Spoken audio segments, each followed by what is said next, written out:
Le crash sur les marchés boursiers lié au coronavirus est-il enfin terminé? Est-ce que c'est le bon moment, là, maintenant, pour acheter des actions et pour pouvoir revenir à la hausse?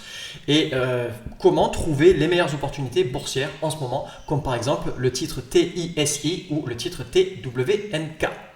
C'est ce qu'on va voir dans cette nouvelle vidéo d'extrait de suivi hebdo des marchés boursiers, avec seulement une partie des opportunités pour la 13e semaine de 2020 qui a démarré le lundi 23 mars et qui s'est terminé le vendredi 27 mars.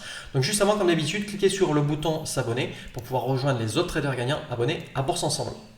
Alors, je continue à partager de nombreux retours de personnes que j'accompagne au travers de la crise, qui n'ont ou bien pas subi de pertes en suivant et en appliquant mes méthodes et mes conseils depuis le début de la crise, ou même certains qui étaient bien préparés et qui ont su profiter de gains à la baisse, continuent d'accumuler des gains assez impressionnants. Et en plus, ils seront parfaitement prêts quand les marchés repartiront pour de bon pour aller chercher de nouveau des gains à la hausse. Pour information, jeudi de nouveau, je renouvelle la formation en ligne offerte jeudi à midi pour pouvoir débuter en bourse pendant la crise en restant bien protégé tout en continuant de gagner de l'argent. Vous avez le lien ou bien en dessous ou bien au-dessus de cette vidéo pour pouvoir rejoindre cette formation en ligne offerte jeudi midi. Alors, les marchés actions européens et américains, après 4 semaines consécutives de très fortes baisses, on a enfin connu une semaine de hausse et même de très grosses hausses. Une hausse allant de plus 7,48% pour le CAC 40 à plus 10,26% pour le S&P 500. Donc une hausse absolument phénoménale. Mais à remettre dans le contexte de la crise actuellement, finalement c'est presque un petit peu une goutte d'eau dans l'océan. En hebdomadaire, même avec cette forte hausse cette semaine, les marchés américains et européens restent en zone rouge, c'est-à-dire en tendance baissière, sauf le Nasdaq qui vient de repasser cette semaine en zone orange. Attention, il ne faut quand même pas s'emballer, on est sur la zone orange et pas très loin de la zone rouge, donc à considérer quand même encore comme de la zone rouge de la tendance baissière. En journalier, on a connu le 5e rebond technique cette semaine. Depuis le début de la crise, ce rebond technique a été plus puissant que les précédents. Par contre, on reste néanmoins toujours en zone rouge et on va voir un petit peu plus en détail en quoi a consisté ce rebond. Donc, est-ce que c'est maintenant la fin de la crise du coronavirus et de la chute des marchés boursiers? Ma réponse elle est claire, certainement pas. Pour avoir un véritable creux, être à la fin de cette crise et de cette chute des marchés boursiers, on va voir ça dans un instant dans Private Time, mais il faut avoir un vrai pic de volume ou bien sur le creux de la fin de la chute ou bien vraiment juste avant, ce qui n'est pas le cas comme on va le voir. Donc ce 5e rebond, même s'il a été plus puissant que les précédents, il manque de peps, il manque de pêche. Pas nécessairement uniquement en termes d'amplitude de la hausse des indices, mais surtout vis-à-vis des volumes qui sont faibles et qui continuent de chuter derrière. Donc il faut bien comprendre quelque chose, c'est que vis-à-vis de la situation économique actuellement, on est sur des valorisations de marché, d'entreprises, etc., qui sont complètement virtuelles, qui sont complètement abstraites. D'où la très forte volatilité qu'on a en ce moment. C'est tout simplement dû au gros manque de visibilité et le fait qu'on soit face à une situation historique absolument unique. C'est pour ça que d'essayer de faire de l'analyse économique, de l'analyse fondamentale actuellement, c'est totalement utopique. Il vaut beaucoup mieux se référer de nouveau à nos bons outils d'analyse technique et d'analyse graphique pour pouvoir voir réellement ce qui se passe sur les marchés plutôt que d'essayer d'anticiper les réactions des uns et des autres, d'essayer de deviner ce qui se passe vis-à-vis de l'économie. Il y a beaucoup trop de paramètres à prendre en compte et donc on est sur, une fois de plus, des valorisations et une économie qui n'a plus grand chose de réel et plus grand chose de véritablement raisonné. Alors, le Nasdaq a affiché une hausse de plus 9,05%, une hausse phénoménale comparée à la volatilité normale de l'indice du Nasdaq, mais finalement une hausse pas si importante que ça par rapport à la forte chute qu'on a eue depuis le début. Donc si je sors, ma petite règle, voilà, on a eu du plus haut au plus bas une chute de 32,45% et là maintenant on a, voilà, et là maintenant, une hausse de 17% en amplitude, mais au final seulement 9% sur la semaine. Donc on repasse tout juste en zone orange, on est encore plus très loin de la zone rouge, donc extrême prudence sur les prises de position à la hausse en hebdomadaire. C'est pas forcément ce que je vous recommande actuellement. On va basculer en journalier pour vous montrer donc ce creux, voilà.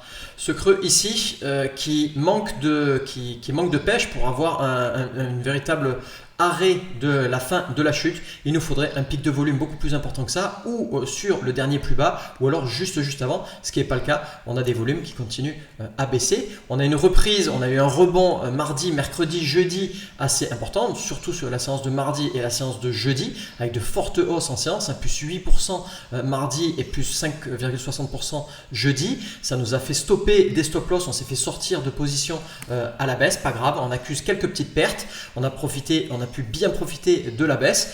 Là, on a quelques pertes maintenant sur ce rebond technique assez plus puissant que les autres. Et derrière, on va pouvoir continuer à aller rechercher des gains à la baisse. Vous voyez que ce rebond technique, il s'essouffle complètement. On a les volumes qui sont en chute complet derrière. Et donc, on va pouvoir repartir de plus belle à la baisse. On est toujours bien ancré en zone rouge. Il n'y a absolument aucun souci de ce côté-là.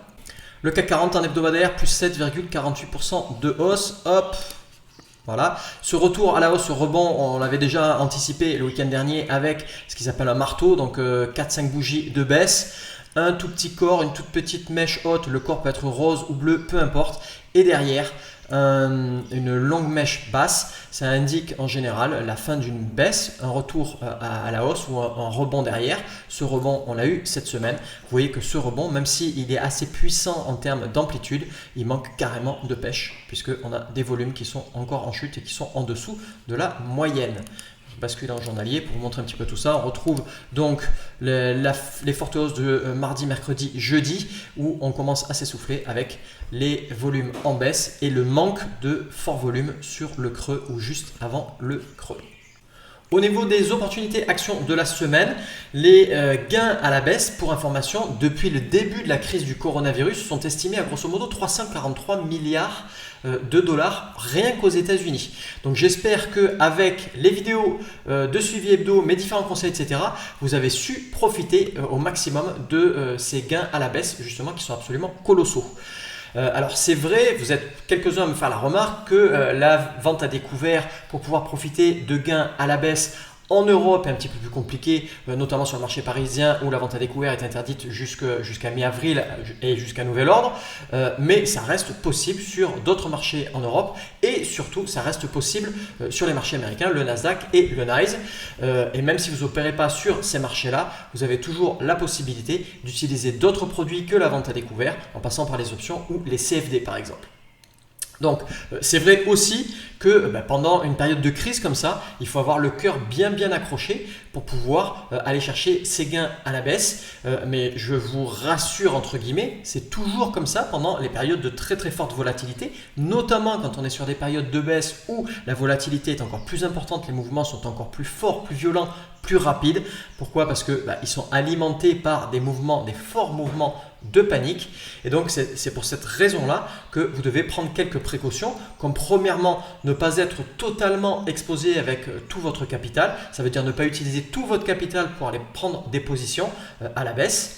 Il faut bien mettre des stop loss, c'est-à-dire des ordres de protection qui sont là pour vous sortir de position si jamais votre position ne part pas dans le bon sens. Là en ce moment on va chercher des gains à la baisse, ça veut dire que votre stop loss il doit être légèrement au-dessus pour pouvoir vous protéger si jamais les cours repartent à la hausse, comme ça a été le cas par exemple avec le rebond de 3 jours sur cette semaine. Mais en ce moment, ces stop loss ils doivent être assez éloignés puisqu'on a beaucoup de volatilité.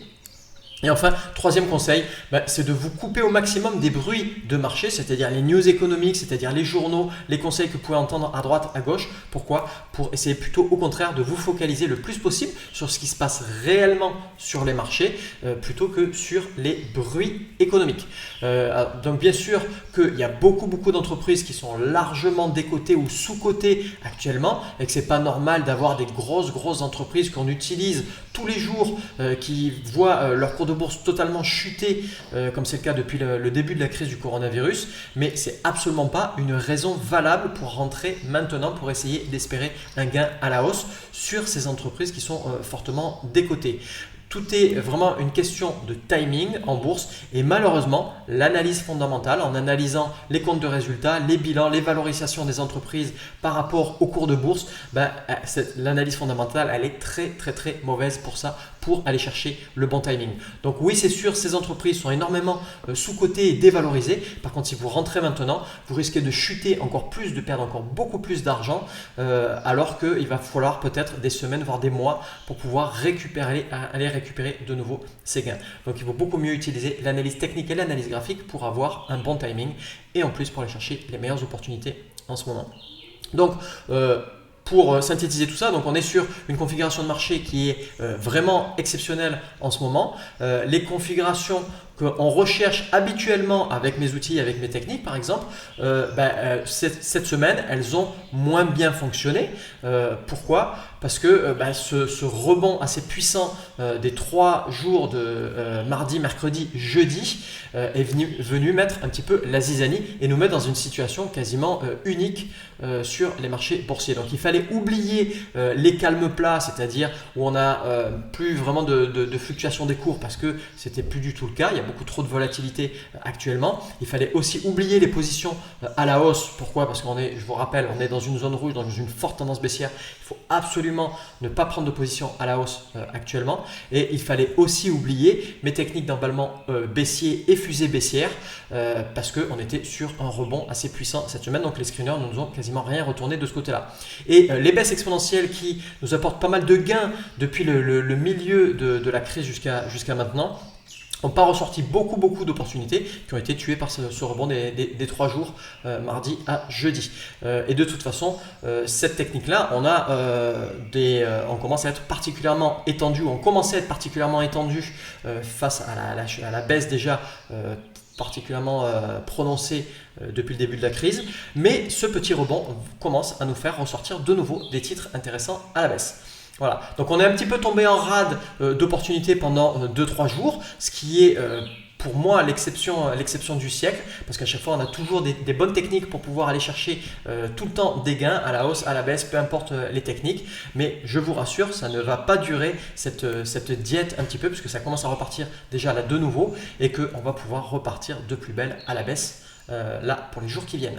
Le titre TISI sur le NYSE, donc ça j'aime beaucoup, une des rares belles opportunités encore avec les baisses exponentielles. Pourquoi ? On a eu 2 signaux cette semaine, si vous étiez rentré avant encore mieux, si vous êtes rentré seulement cette semaine, vous avez pu normalement encaisser plus 12% en l'espace de 12 jours.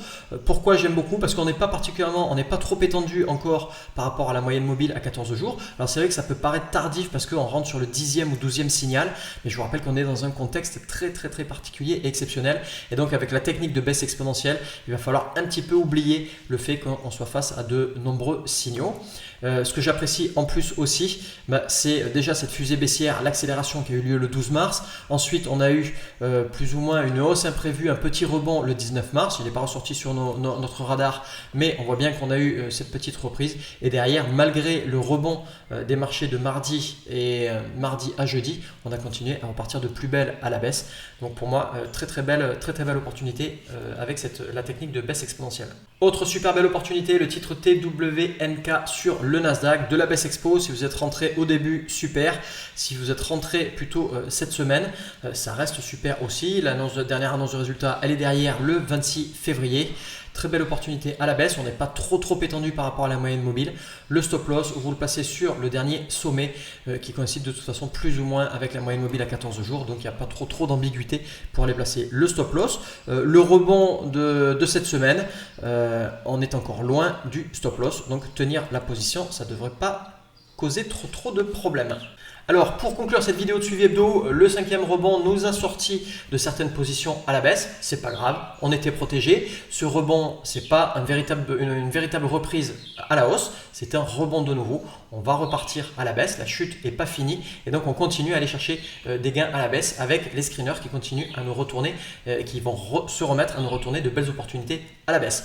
On aura largement le temps par la suite de profiter les hausses quand on sera véritablement sur une vraie reprise et un vrai retour à la hausse, ce qui n'est pas le cas pour le moment. Voilà, merci d'avoir regardé cette vidéo de suivi hebdo en entier. Cliquez sur le bouton j'aime et abonnez-vous à Bourse Ensemble.